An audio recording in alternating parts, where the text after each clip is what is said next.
All right, so we are heading over to Luke chapter 20. I think that we're here at chapter 20. No. We read this one. The widow's gift. Preparing the Passover. Yes, so we should be, if I'm not mistaken, because we read this one.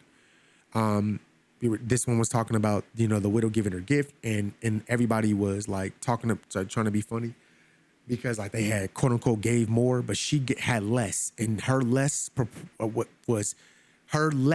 was way more proportionate than what anybody else had given. So we had read this one. Now we're at 22, and this is where we're getting to the end of Christ being on earth and getting ready to take on his holy form.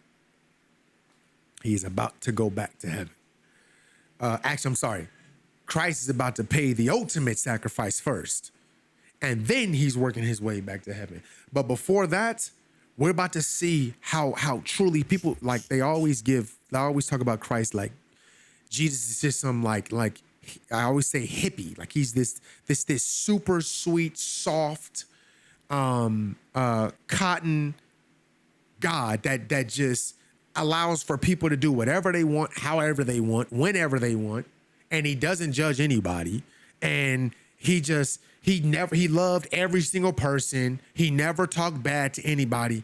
Y'all about to see how we've already seen it before, but it's about to get even more intense when he starts to talk to the Pharisees and the Sadducees and all these other people that want to follow what they're doing, know what they're doing is wrong because they're doing religious practices, but their hearts are far, far, far from God.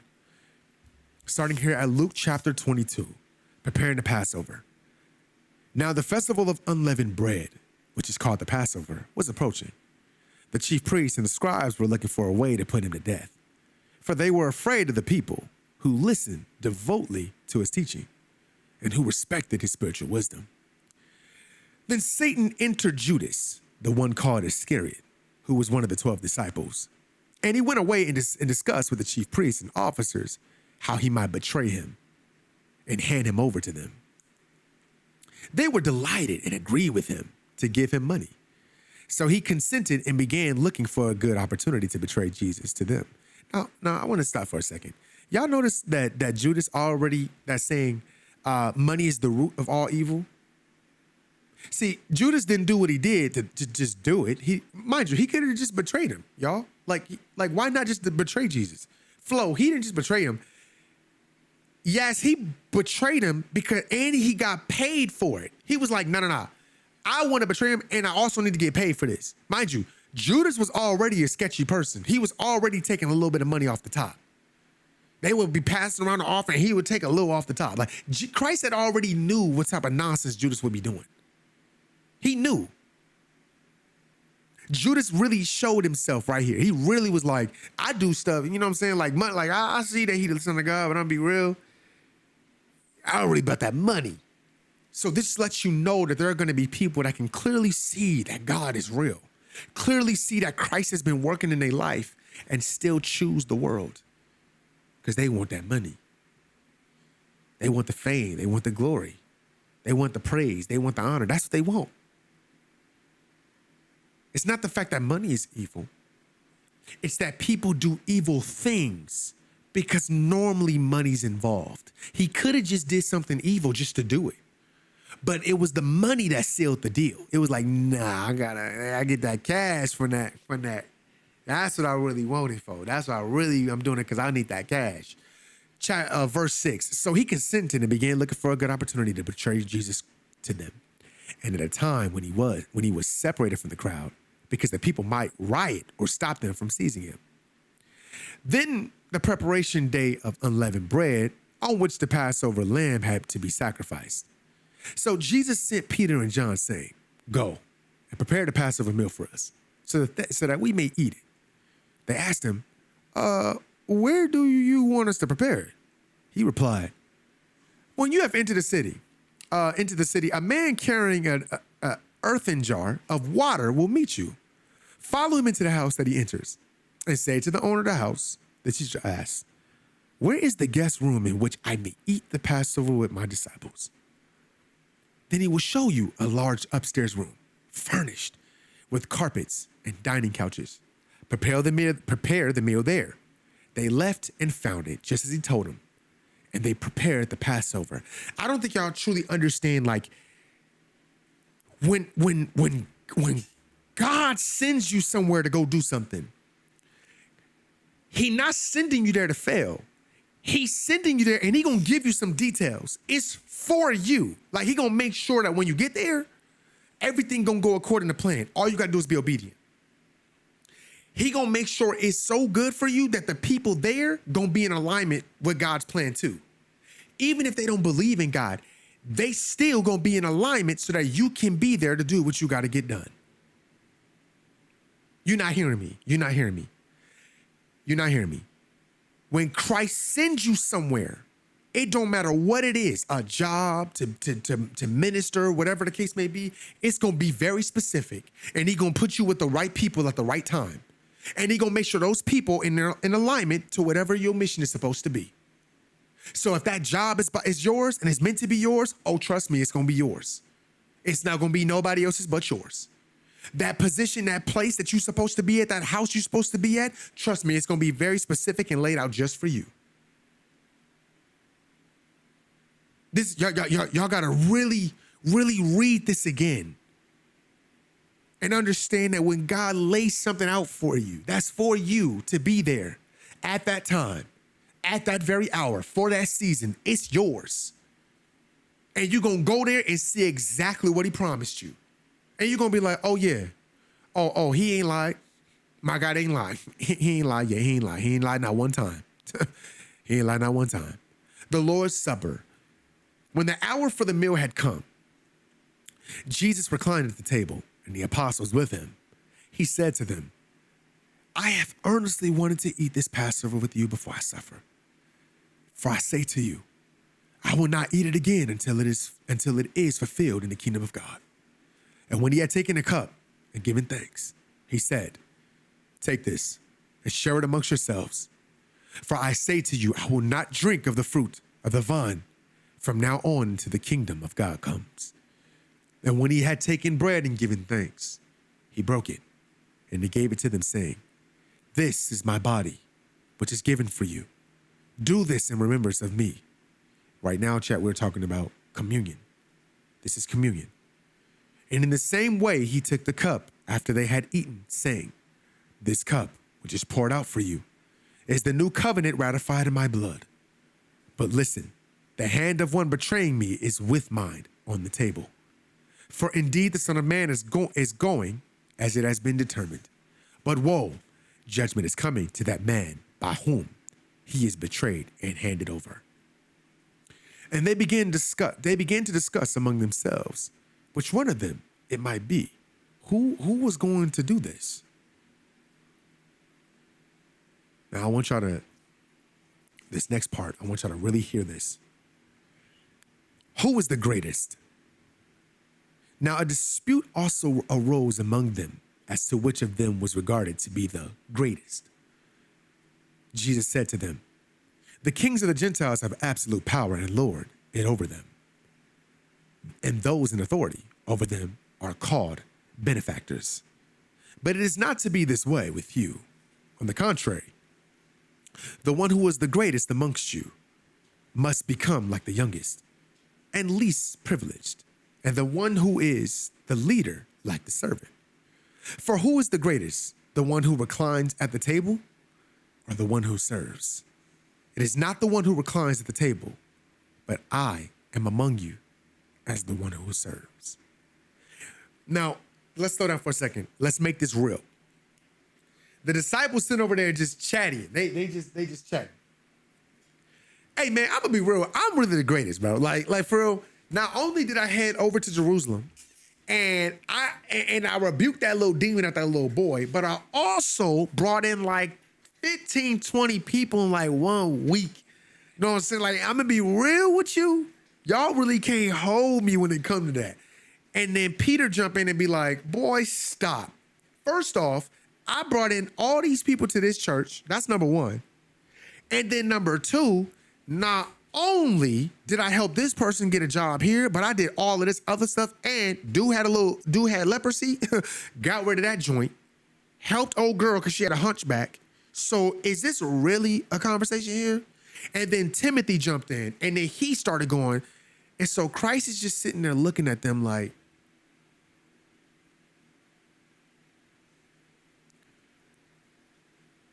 let me ask y'all a question. Who was the greatest? Who was the greatest?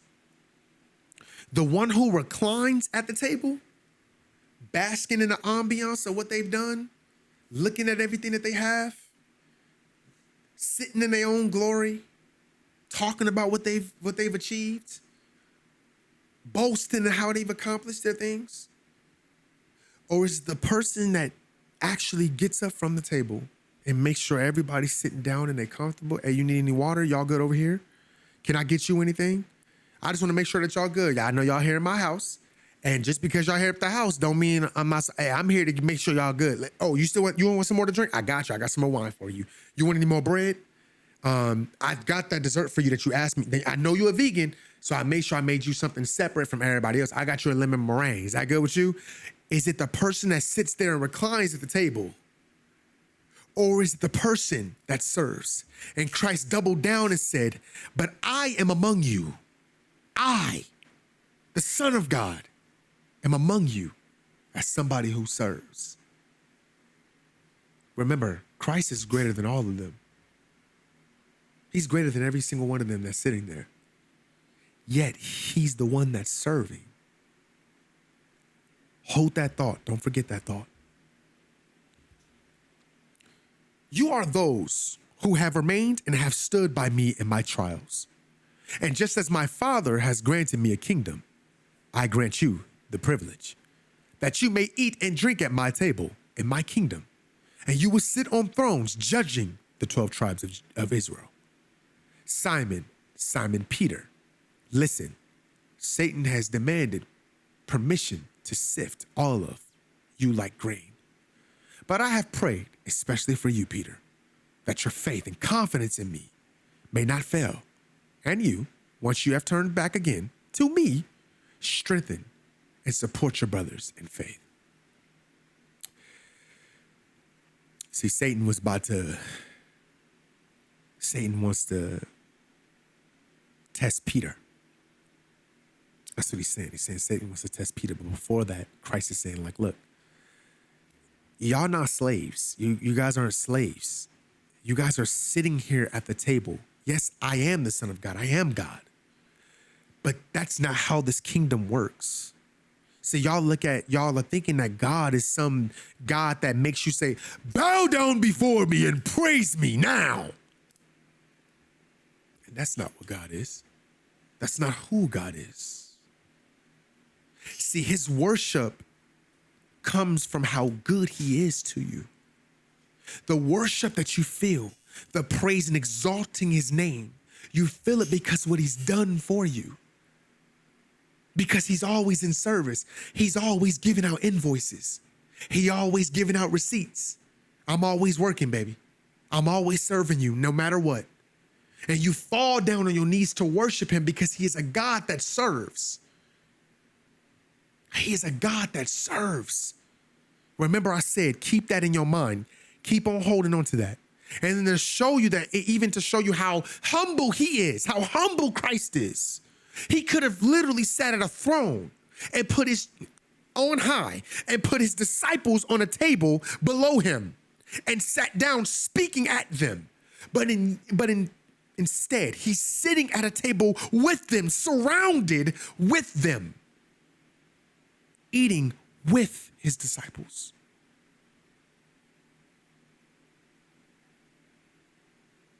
This is the God we serve. This is the true God that we serve. A God that looks at us not as servants, but as children sitting at his table. We praise and worship him because we know how good he is, how good he's been, but yet and still he still serves us. So we yet return it with service. And Peter said to him, Lord, I am ready to go with you both to prison and to death. Like Lord, I don't know what you're talking about, but I would never, ever turn my back on you. Are you like, what? Psh, like I'm ready to go to hell and battle Satan with you. What? Jesus said, I say to you, Peter, before the rooster crows today, you will utterly deny me 3 times that you know me.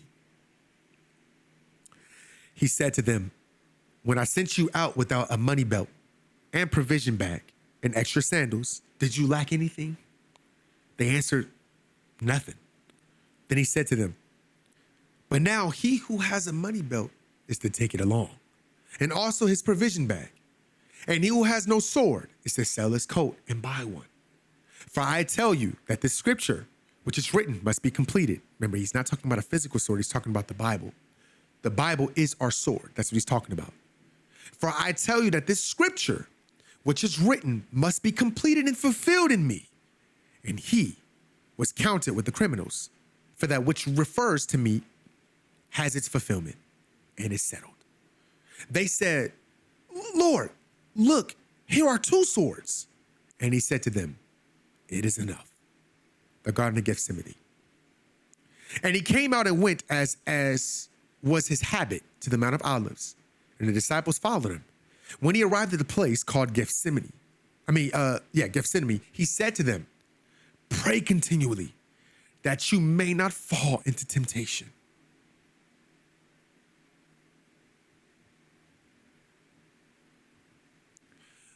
We had a conversation before this, right knowledge. And this is why we pray. This is why we pray. Pray continually that you may not fall into temptation. And he withdrew from them about a stone's throw and knelt down and prayed, saying, Father, Abba, if you are willing, remove this cup of divine wrath from me. Yet not my will, but always yours be done. I think a lot of people think that they say that, Jesus was trying to like back out of this. No. Jesus was showing you the conflict in the inside that all of us are dealing with, even he has to deal with. That in the moments of fear, this is where courage and bravery, where discipline comes in, where God's will is greater than our fear.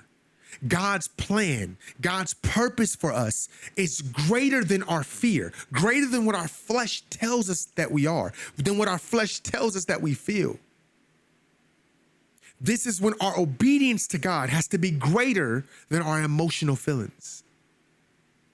So when we hear Christ say, Abba, if you are willing, remove this cup of divine wrath from me, yet not my will, but don't let my will be done. Let yours. This is his flesh. His flesh is afraid. His flesh is scared. But his divine nature, his divine essence, the Spirit of God that resides in him is what is saying, let not my will, don't let this flesh have power and dominion over me. I understand what these humans feel. I get it. But don't let my human flesh, my human nature win. Let your will be done. You've orchestrated this perfect plan. So give me the strength to carry this plan. Let your Spirit guide me. Let it lead me. Let it strengthen me to carry out this plan. What God calls for us to do, you know that it's God calling you, because your first instinct, you will feel fear. When the disciples were going over the Sea of Galilee and that unnatural storm happened, what was the first thing they felt? Fear. but Christ was with them. It's Christ's will to make it across the Sea of Galilee. So do you think that Christ would let them perish? But the first thing that they felt was fear. So when you know God is leading you, you're going to feel fear, but it is not to succumb to the fear. It is, let not my will, Lord, let your will be done. Now an angel appeared to him from heaven, strengthening him, and being in agony, deeply distressed and anguished, almost to the point of death, he prayed more intently, and his sweat became like drops of blood falling down on the ground. When he rose from prayer, he came to the disciples and found them sleeping from sorrow. And he said to them, "Why are you sleeping? Get up and pray that you may not fall into temptation." You know those times at night when you wake up at 2-3 o'clock in the morning, and you wake up and you trying to figure out, why am I up? And then you're trying to fall asleep, but you can't, because there's so many things on your mind. There's so many things that have you tossing and turning. And this is when you say, let me pray. Let me pray. Let me pray in these hours. It's not the fact that I can't sleep. It's because Satan will tempt me in these hours. He will say, I will sit there, mind is rushing, and then go, oh, the only way to relieve myself and to go to sleep is if I do this one act. So let me grab my phone and let me mindlessly scroll on this website that I have no business being on. That could be Instagram, that could be X. And instead, I should be praying, because God in this hour is calling me for something greater. He's waking me up for something greater. Christ is waking up his disciples to pray, because there are trialing and trying times coming.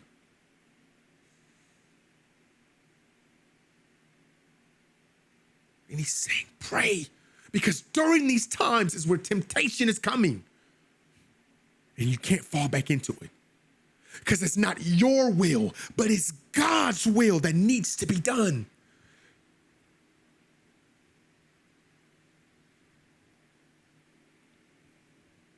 Judas betrays Jesus. While he was still speaking, remember, this is a scroll. We're not reading this in chapters like it's broken up like a movie. We're reading this as a scroll. This is all happening at one time. All of this is happening at one time. Don't let these verses misconstrue you. Don't let the chapter misconstrue you. All of this is happening at one time. It's all unfolding. Judas betrays Jesus. While he was still speaking, a crowd came. And the man called Judas, one of the 12 disciples, was leading the way for them.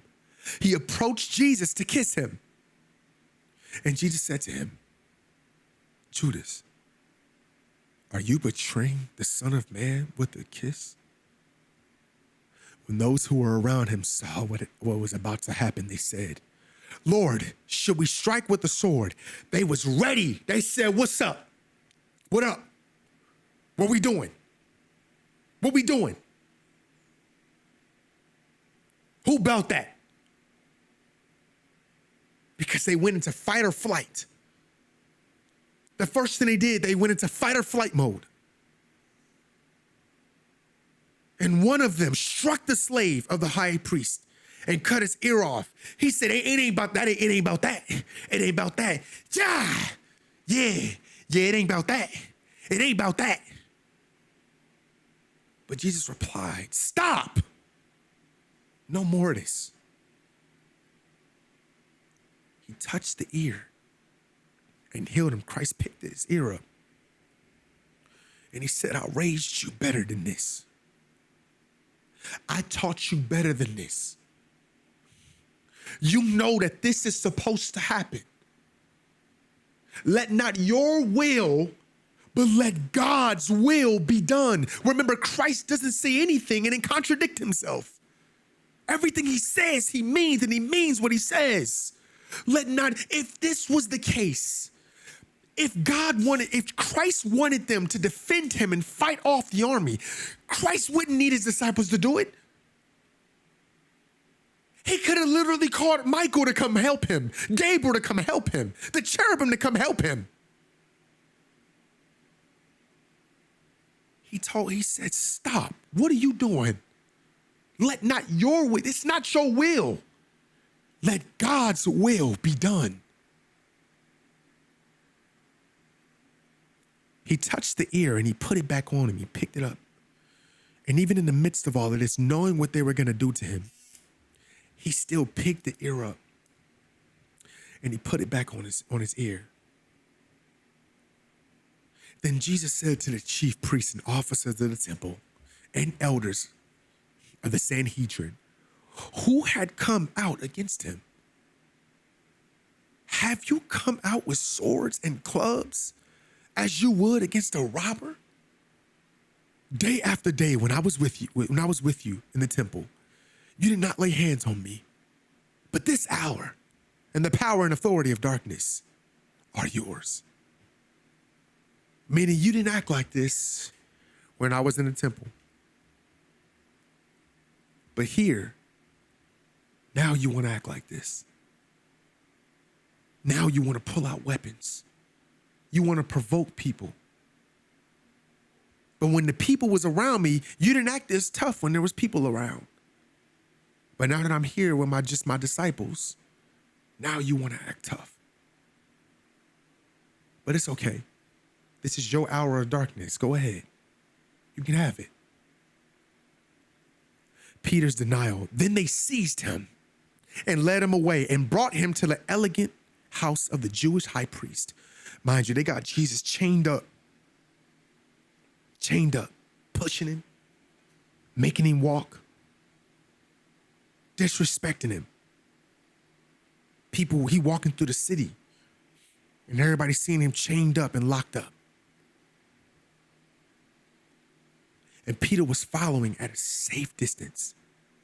After they had kindled a fire, so they're standing outside of the courtyard, in the middle of the courtyard, and has sat down together. It's cold. It's cold. So they all sitting out there. Let's say that there's a bonfire. So there's like a big old thing of fire right here, and one here, probably another thing of fire over there, another thing of fire, and everybody's like congregating amongst the fires. They're all sitting there trying to stay warm. And Peter's he can't be too close, but he's close enough to where he can still keep his eyes on Jesus. And he's trying to stay warm. And Peter sat amongst them. And a servant girl, seeing him as he sat in the firelight and looking intently at him. So she, hold on. He looked familiar. Hold on. I think I know him. And said, this man was with him too. But Peter denied it and said, woman, I don't know him. I don't know what you're talking about. I don't even know the man. I'm just over here trying to stay warm. It's cold out here. You ain't cold? A little later, someone else saw him and said, hey, no, you are one of them too. But Peter said, man, look, I am not. Like, stop acting like you know me. I don't know that man. I'm just over here trying to stay warm. It's cold out here. Like, I'm just trying to stay warm. After about an hour had passed, another man began to insist. This man was with him, for he is a Galilean too. But Peter said, man, look, I don't know what you're talking about. Immediately, while he was still speaking, a rooster crowed. The Lord turned and looked at Peter. And Peter remembered the words of the Lord, how he had told him, before a rooster crows today, you will deny me 3 times. I want to say, remember I said before we started the Bible study, I love God. I love Christ. But in so many areas, I would sin against him. I would go against him. I would go against his word. I would seek my own glory, seek my own honor, seek my own praise. And I would be in rooms where I wasn't acting like Christ, not even a little bit. And so this shows you that just because you call yourself a child of God and you say, man, I love Jesus, you know how many times you deny him 3 times a day? How many times you be in a room amongst the people trying to fit in, denying him, denying that he's your God, denying everything he's ever done for you because you want to be a part of the crowd. You want to be common because you don't want to be judged. You don't want to be left out because you want to sit amongst people. Remember, that's where the fire was. So in order for him to sit amongst the people, he had to deny the very God that he served. That's called being common.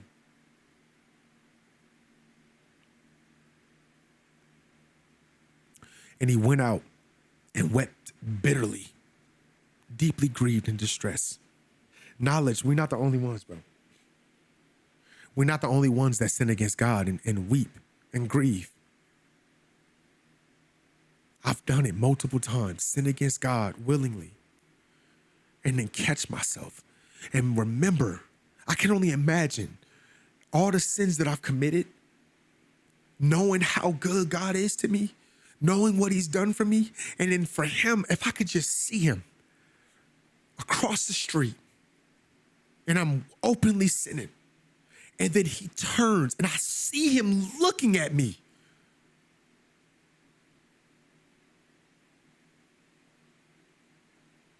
It would break every part of me.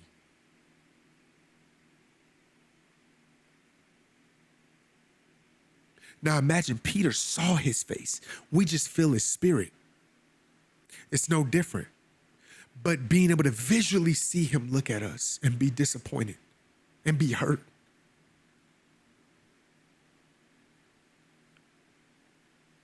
He's standing there, chained up, a prisoner. And the people that he loves, all these people, all these humans he's about to sacrifice himself for, the ones that truly say that they love him are the ones that denounce him the most. I'm a victim of it too.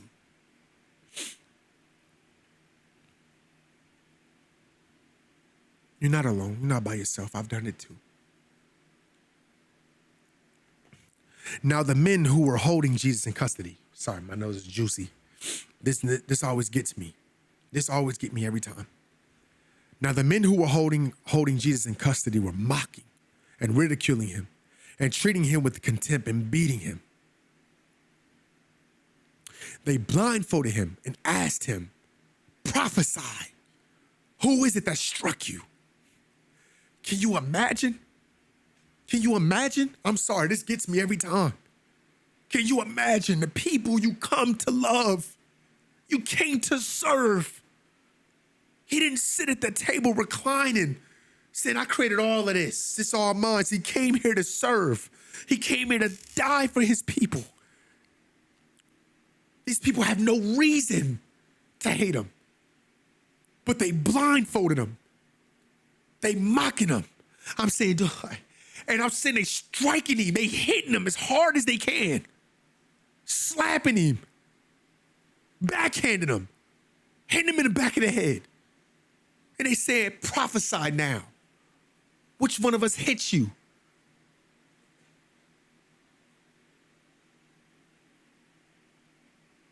If you're standing there, you're watching this. How can you, as a child of God, stand there and watch your Savior be brutally beaten for nothing? For healing the sick, healing the lame, healing the blind, serving his people. He did nothing wrong.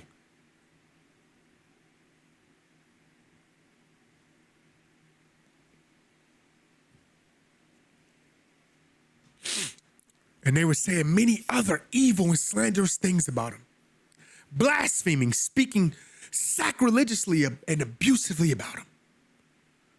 Jesus before the Sanhedrin. When day came, the council of the elders of the people, Sanhedrin, Jewish high court, assembled, both chief priests and scribes. And they led Jesus away to the council chamber, saying, if you are the Christ, the Messiah, the anointed, tell us. But he said to them, if I tell you, you will not believe. And if I ask a question, you will not answer. But from now on, the Son of Man will be seated at the right hand of the power of God. And they all said, are you the Son of God then? He replied, it is just as you say. Then they asked, what further need of testimony do we have? For we ourselves have heard it from his own mouth. You know how when people say, Jesus never said he was the Son of God. He never said that he was the Son of God. Here go your answer right here. He said, but from now on, the Son of Man will be seated at the right hand of the power of God. Can anybody be seated at the right hand of God? Can anybody? And then he doubled down. And they all said, are you the Son of God? Are you the Son of... We hear you say the Son of Man. But are you the Son of God then? And he replied, it is just as you say it is. You heard what you just said? You said it. You said it. I don't have to say it. You said it. I'm going to read the comments really quickly. I see the comments in here. Yaz said, many are the plans in a person's heart, but it is the Lord's purpose that prevails. And Flo said, only if you believe it. Because he doesn't have to say it. That's the thing about what Jesus says. He doesn't have to say it. He don't have to say it to you. He's showing you. He don't have to say it. He's showing you. You're confessing it with your own mouth. It says every knee shall bow, every tongue shall confess that Jesus Christ is Lord. Oh, when he come back, everybody gonna confess. He don't have to come back and tell you. You're gonna see it for yourself. And they said, look, y'all heard it. This is why we need to get rid of him. Because y'all heard what he said. It's blasphemy. He just said he's the Son of God. Mind you, they have no clue what blasphemy means. He said he's the Son of God. That's blasphemy. Luke chapter 23. Jesus before Pilate. Then the whole assembly got up and brought him before Pilate. They began to accuse Jesus, asserting, we found this man misleading and perverting our nation and forbidding us to pay taxes to Caesar and claiming that he himself is Christ, the Messiah, the anointed, a king. Now, mind you, this is not what he said. They're lying on him, but it's okay. Because we read, what did Christ actually say? He said, give me a coin. Pay to Caesar what belongs to Caesar. Pay to Yah what belongs to Yah. Ain't that what he said? But this is how they lie on his name. This is how they lie on his name. So Pilate asked him, are you the king of the Jews? And he asked him, and he answered him, it is just as you say. Then Pilate said to the chief priests and the crowds, I found no guilt in this man. But they were insistent and said, he stirs up the people to rebel, teaching throughout Judea, starting from Galilee, even as far as here in Jerusalem. When Pilate heard it, he asked whether the man was Galilean. And when he learned that he belonged to the jurisdiction of Herod Antipas, the tetrarch of Galilee, he sent him to Herod, who was also in Jerusalem at that time. So like Pilate's like, look, this beyond me, okay? I'm be real. I was in the wrong with this. He ain't did nothing wrong. Look, in my book, he innocent. I don't know what's wrong with y'all. So instead, where's he from? Okay, let me send him over there and let Herod judge this. Because I don't see nothing wrong. Jesus before Herod. When Herod saw Jesus, he was exceedingly pleased. He had wanted to see him for a long time because of what he had heard about him and was hoping to see some miraculous sign, even something spectacular done by him. He wanted to see Jesus perform some tricks. He was like, come on, Jesus, make water in the wine. Come on, do something miraculous. I done heard about you, playboy. I heard you be doing some things out here. Come on now, do something for me now. Come on now. And he questioned him at some length, but Jesus made no reply. The chief priests and the scribes were standing there continually accusing him heatedly. And Herod with his soldiers, after treating him with contempt and mocking and ridiculing him, dressed him in a gorgeous robe and sent him back to Pilate. Even Herod was like, I'm gonna be real. I don't see nothing wrong. What? He ain't do nothing. I hear y'all. Y'all mouths say one thing, but the evidence is completely different. So, look, y'all send him back to Pilate. I don't want nothing to do with this, bro. Because I'm gonna be real. He innocent to me. So send him back to Pilate. Matter of fact, put him in. He's so innocent to me. Put him in one of them. Put him in one of our finest robes. Like, don't you send him back like this. Send him back in one of the finest robes that we got. Because this man innocent, y'all tripping. Now that very day, Herod and Pilate became friends with each other. Before this, they had been enemies.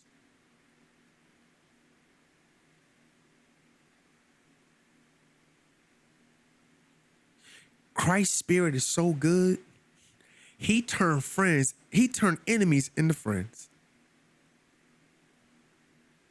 Off him alone, he didn't even say nothing to Herod. He didn't say nothing to him. He said nothing to him. Just his spirit, his presence alone. Pilate seeks Jesus' release. Pilate summoned the chief priests and the rulers and the people and said to them, you brought this man before me as one who corrupts and incites the people to rebellion.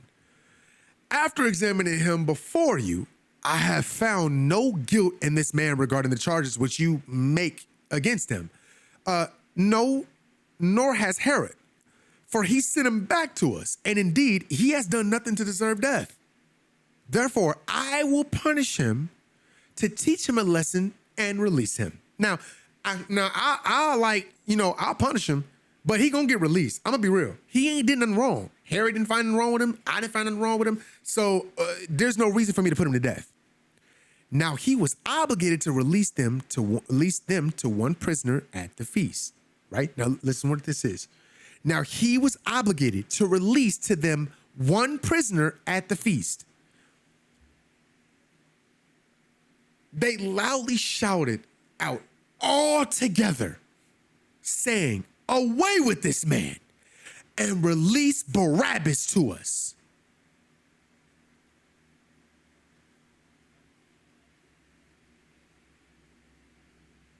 Y'all go, who is Barabbas? He was one who had been thrown into prison for an insurrection that happened in the city and for murder.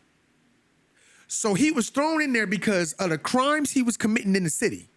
And he's a murderer. This is how fast Satan works in people. How he perverts people. When you tell the truth in the world, when you stand for what's right in the world wants to crucify you, but they glorify sin.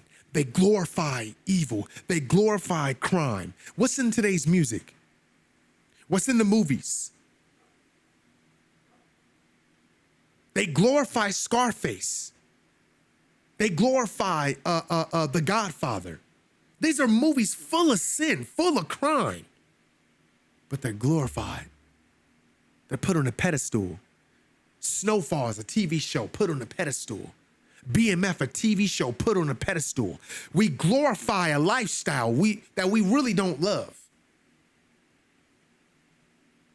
But when Satan is involved, when Satan corrupts when Satan twists. So they want to release Barabbas, but they want to crucify an innocent man who's done nothing wrong except love his own people.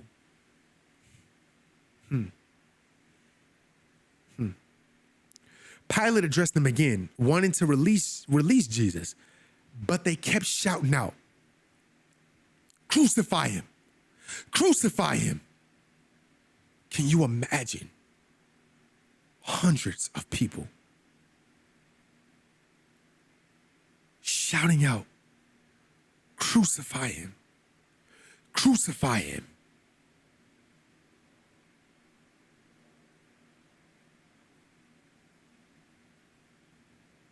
He's done nothing wrong.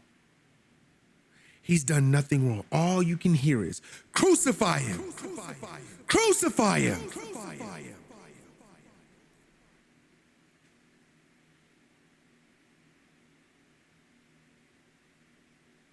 A third time he said to them, "Why?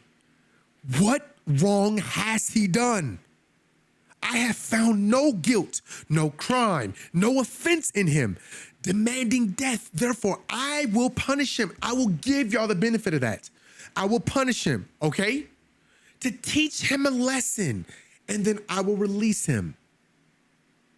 But they were insistent and unrelenting, demanding with loud voices that Jesus be crucified. And their voices began to prevail and accomplish their purpose. Pilate pronounced sentence that their demand be granted. And he released the man they were asking for, who had been thrown into prison for insurrection and murder. But he handed over Jesus to their will. You know how I look at this too? When you know right from wrong, and you know God has been in your life, and you know that Christ loves you, and he's been watching over you, and you know that he's real.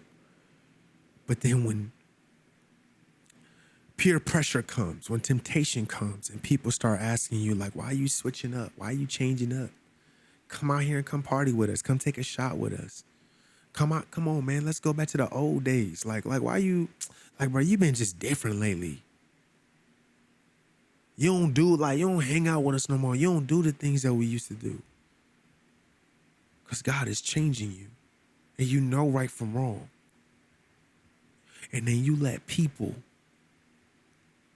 relentlessly persuade you into doing wrong. Think about it. That's exactly what happened. Pilate let the people, he know right from wrong. That's us. Get us to commit wrong. Get us to commit sin. That's what the people are doing. Happens to us all the time, don't it? We let people influence us to do wrong. And we know the difference, but we just choose to, because we just they're just relentless with it. And we finally cave in and be like, all right, and now you back into your old ways again. Now you didn't fail right back into the old stuff you was doing. Simon bears the cross. When they led him away, they seized the man, Simon of Cyrene, who was coming into the city from the country, and placed on him the cross to carry behind Jesus. Following him was a large crowd of people, including women, who were mourning and wailing for him. But Jesus, turning toward them, said, "Daughters of Jerusalem, do not weep for me, but weep for yourselves and for your children. For behold, the days are coming when they will say, 'Blessed are the barren, and the wombs that have not given birth, and the breasts that have never nursed.'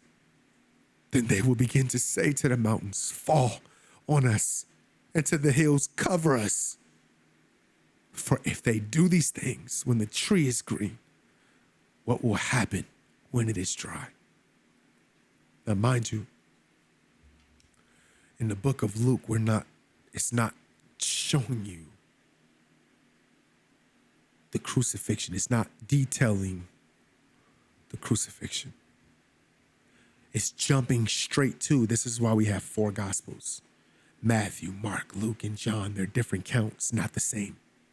They do favor each other because obviously if we seen this, if all of us saw a car accident, we all saw the car accident, but some of us are going to focus on other details.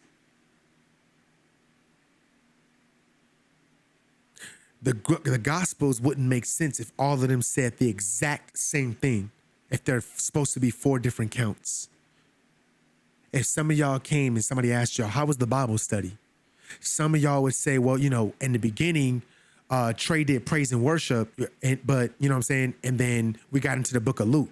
And then others would say, well, I came in and we were just in the book of Luke. And then the main part that we talked about was Jesus being crucified. And then another person would say, well, first we talked about like what happened before the crucifixion, because it was more so about like Jesus and the disciples. We would all focus on different things, different details, different things that stand out to us. But we would all come to the same conclusion that we were reading the book of Luke. So all of us are witnesses, but we have different viewpoints that we focused on. So in this one, this is not focusing on him being beaten, whipped, brutally whipped. In the book of Isaiah, we see the actual crucifixion. He was beat, unrecognizable, chunks of his beard, his spine hanging out, his rib cage, his intestines hanging out, he being mutilated where they could not tell if he was male or female because his genitals were beaten off of him. Remember, he's sitting there hanging from a cross, dang near naked, and he's just leaking blood, just leaking.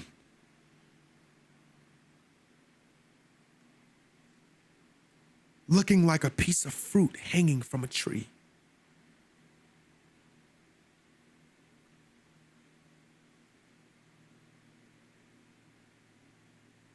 This is a very, very vivid picture. He has to carry this 300+ pound cross with barely any blood in his body left. Weak, beyond weak. His body should be in shock. But the Holy Spirit is so powerful that it gives him the power and the will to still carry it. But Simon, they find a man named Simon, and Simon helps carry the rest of it. This is a vivid picture of sometimes God will bring people in our lives to help us. Some of us, it'll be a husband. For some of us, it'll be a wife. For others, it'll be a brother. For others, it'll be a cousin. For others, it'll be a friend. People that bear your cross with you. In the beginning, God said it is not good for man to be alone. And even here, we see that Simon helps Jesus carry this cross. So there will be people that will help you. You will not be alone. But you got to pick up your cross. You have to pick up your cross. But you won't be alone. You're not going to be by yourself.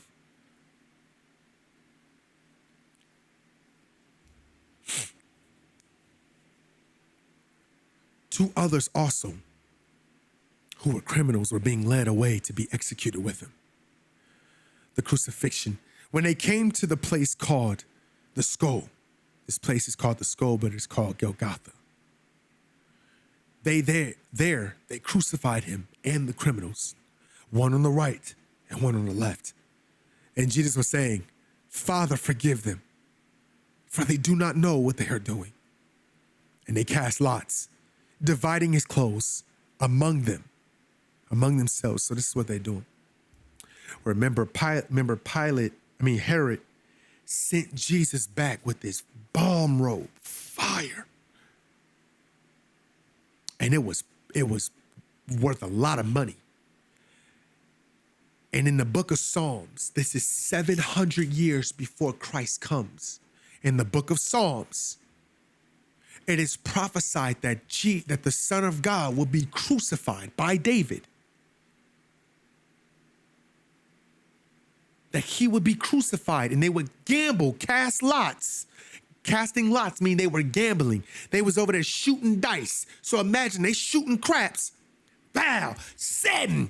Give me the sleeve of that robe, bruh. How much this is? Hey, this is worth at least 5,000. This got to be worth at least 5,000, bro. I'm gonna be straight, bro. Wait, hold on. We still what? Please watch that. Bam. Dang, snake eyes. That's crazy, bro. I really want the drape part. I want the long part. That's where it's linen, it's lined with gold on that. I need that part right there. They shooting dice for his clothes, pieces of it. This was prophesied in Psalms. Psalms is something 700 plus years before Christ, before he was even born.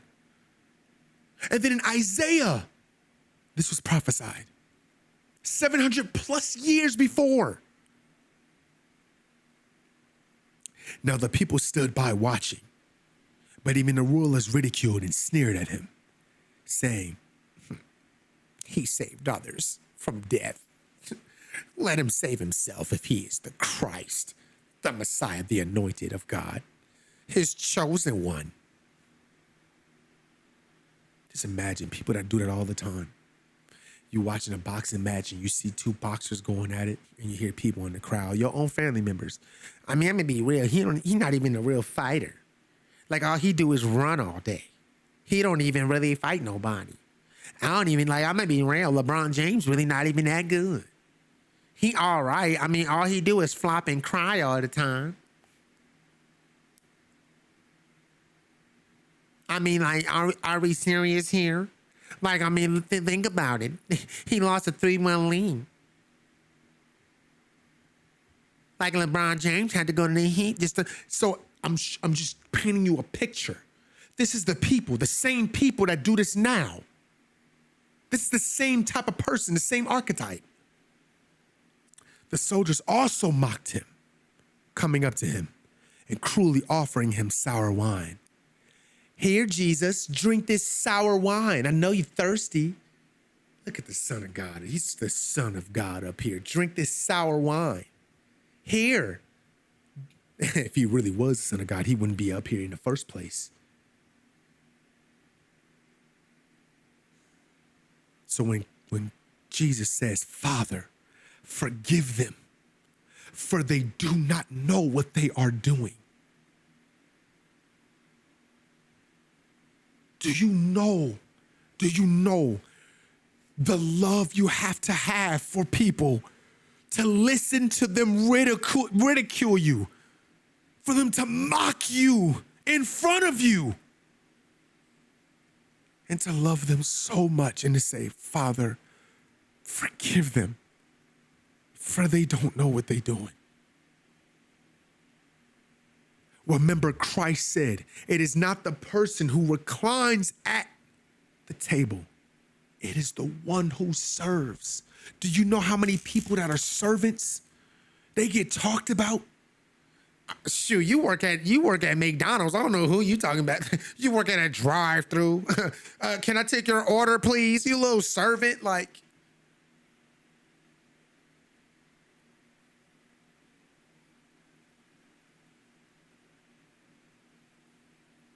See, I want y'all to understand and bring this. I want y'all to understand and bring this home in today's world. How people that serve are mocked. But this is what it calls when Christ calls you to be a servant. Because he was a servant. He didn't come down here to be God. He came down here to be of service of God. To be a servant of God. To give up his holy status. One with Yahweh. And to become a servant. Not that his essence wasn't still the same of God. But to show y'all that I'm going to live the same life as a human. And that I'm going to be of service and leave you. I'm going to kill death. I'm going to kill death. I'm going to take sin to death. And then I'm going to leave you something to help you fight it. So I'm going to show the same thing I had. I'm going to die so I can spread it out. Do you notice that seeds, in order for a seed to grow, it has to die? When it's in soil, it has to die in order for it to grow.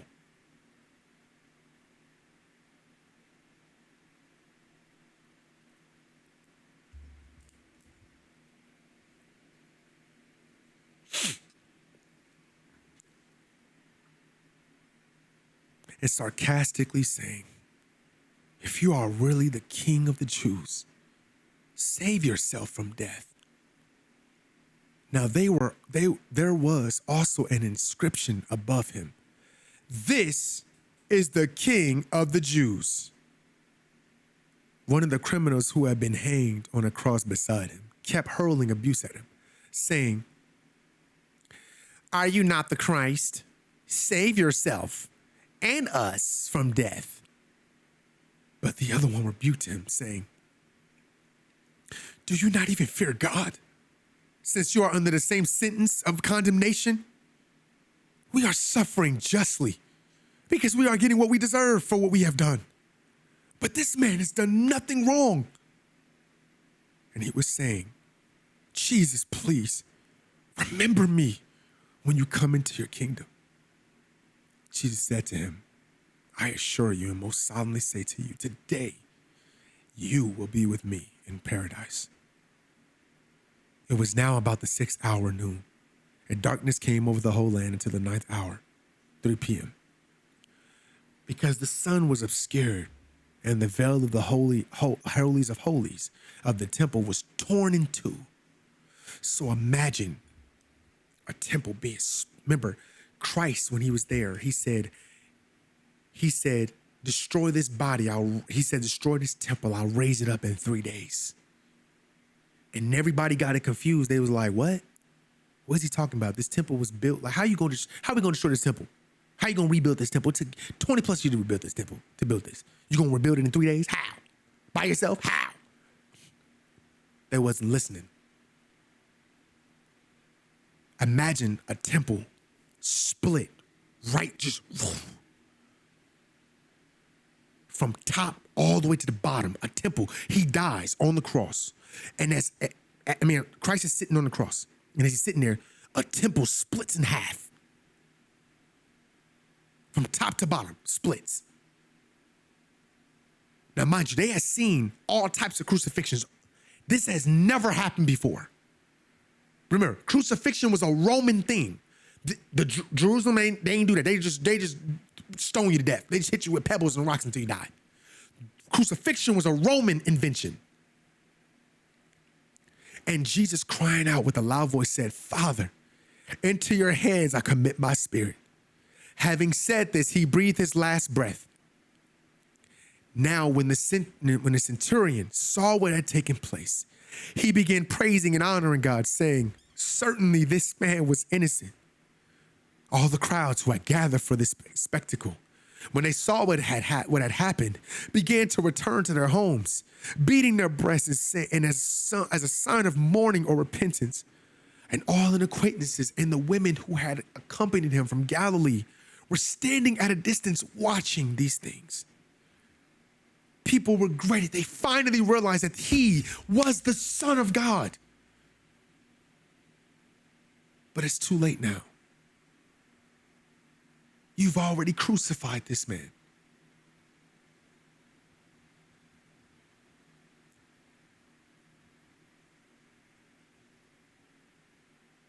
Jesus is buried. A man named Joseph, who was a member of the council, the Sanhedrin, the Jewish high court, a good and honorable man. He had not consented to the council's plan and action. A man from Arimathea, a city of the Jews, who was waiting for and accepting the kingdom of God. This man went to Pilate and asked for the body of Jesus. And after receiving permission, he took it down and wrapped it in a linen burial cloth, and laid him in a tomb cut into the rock where no one had yet been laid. It was the day of preparation for the Sabbath, and the Sabbath was dawning. Now the women who had come with him from Galilee followed closely and saw the tomb and how his body was laid. It was the day, Now the women I lost it when I was trying to scroll down, and saw the tomb in which his body was laid. Then they went back and prepared spices and ointments and sweet-smelling herbs. And on the Sabbath, they rested in accordance with the commandment forbidding work. I'm going to leave that here for today, and we're going to pick up next week. This right here is the part where most people overlook and don't understand the true reason why Christ came. They say things like, well, I just don't understand why, if you're God, like, why would you need to die in the first place? Like, why would you die in the first place? Because if you don't really read the whole gospel and you don't understand why Christ came in the first place, then you're not going to get why he had to be a servant. He didn't come here to be God. He didn't come here he could have just picked up mountains and moved it. He could have just did impossible things. Like I'm saying, even more impossible stuff, even more things. He could have just did things that only God could do. He could have took the sky and just splitted it and was just like, look, I'm God. Now people would believe by just only the miracles. They would believe because, oh, he did these things, these godly things. And it wasn't because we love him and we want to serve him.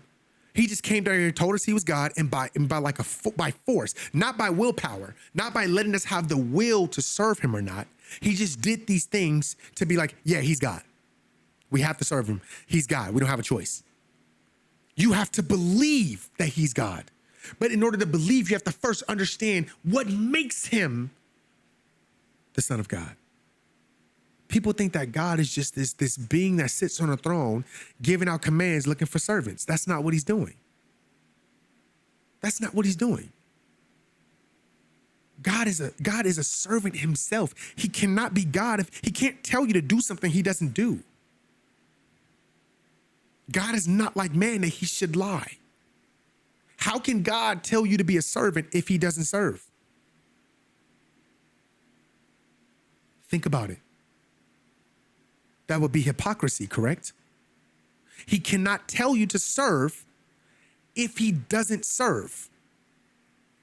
He cannot tell you how to beat your temptations, how to overcome your temptations, how to overcome your trials and tribulations, the things that you're facing, if he hasn't faced it before. So what would you rather want? A God that sits on a throne it's so beneath him to ever experience human life with us, so that we can never make this excuse, so that we can truly say that he is an all-powerful God. There's nothing he can't do. God is so powerful that he can take on human form and show us the way on how to beat, conquer, be victorious over flesh and sin, to take on the human nature and still be God, and be humble enough to love us and to be a service. Is that a weak God, or is that a powerful God? So you want this uppity bigot type of God that only came here for the Israelites? He didn't come here for the whole world. He just came here to look down on people and be like, sinner, sinner, sinner, going to hell. But God, how do we reach you? Hey, figure it out. You come to me as a servant. You come and serve. Get on your knees and pray. That's the God that you want? Or a God that tells us it is not the person that sits at the table and reclines, but it's the one who serves. Now, one thing that we did not get to, one thing we haven't gotten to, is when Christ sits his disciples down and he goes outside, he grabs a bucket of water and he fills up that bucket and he sets it down and he tells all his disciples, y'all all sit down. I'm about to wash everybody's feet.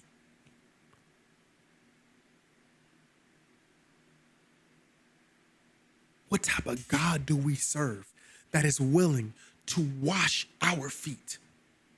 We're supposed to wash we thinking we're supposed to be at your feet with our tears, washing your feet with our tears because we're not good enough for you. But yet Christ took his disciples' feet and he washed them. And he's caring for his disciples. He's washing them. Showing you, I am a servant. I serve. That's what makes me God. I will always be of service to my people.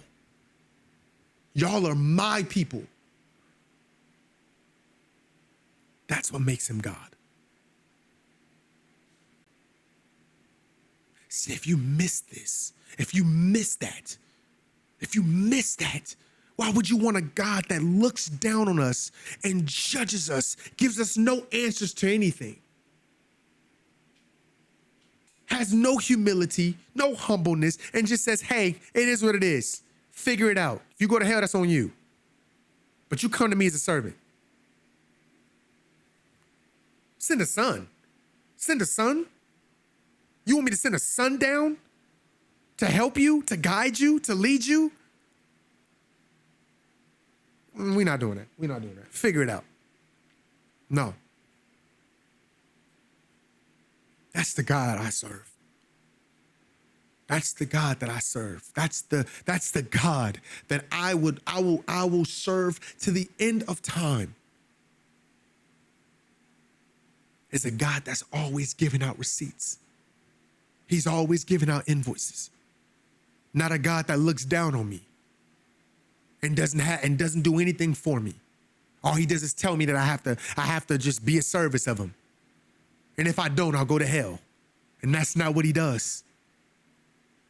Our God is a forgiving God, a patient God, a compassionate God, a passionate God, a favoring God, a loving God, a graceful God, a God who looks past our faults and sees something greater in us, even when we deny him 3 times.